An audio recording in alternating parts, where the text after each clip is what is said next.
আপনি আমাকে জিজ্ঞেস করেছেন কিভাবে দ্রুত ধনী ছাড়লে হওয়া কি হবে? যায়। ঠিকই ঠিক, তো কথা। জি ঠিক।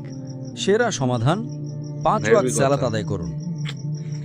আর ফজরের আগে 2 রাকাত সুন্নাত মিস করবেন না। জানেন কেন?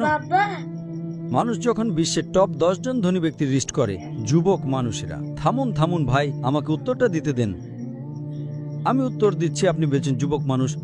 যুবক মানুষেরা, আমি উত্তর দিচ্ছি। আপনি কি জানেন শীর্ষ 10 জন ধনী ব্যক্তির তালিকায় 4 নম্বরে বিল গেটস, 3 নম্বরে জেফ বেজোস, 2 নম্বরে এলন মাস্ক, 1 নম্বরে কে? একজন মুসলিম যে ফজরের সালাত এবং সুন্নাত আদায় করে, সে এদের চেয়েও ধনী। কারণ নবী সাল্লাল্লাহু আলাইহি সাল্লাম বলেছেন যে ফজরের 2 রাকাত সুন্নাত পৃথিবী এবং এর মধ্যে যা কিছু আছে তার চেয়েও বেশি মূল্যবান।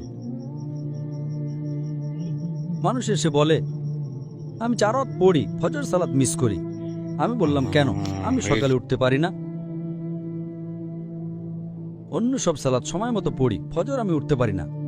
তো আমি তাকে বললাম, আপনি তো একজন ব্যবসায়ী। ধরুন আমি আপনাকে বললাম কাল সকাল ভোরে 5টায় একটা ব্যবসার ডিল আছে যেখানে আপনি $1 মিলিয়ন পাবেন।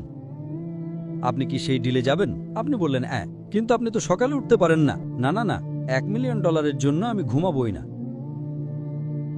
তাহলে $1 মিলিয়ন জন্য আপনি ঘুমান না, কিন্তু 2 রাকাত সুন্নাত যা পৃথিবী এবং এর মধ্যে যা কিছু আছে তার চেয়েও দামি, তার জন্য উঠতে পারেন না? ফজরের সালাতের মূল্য কত ভাবুন।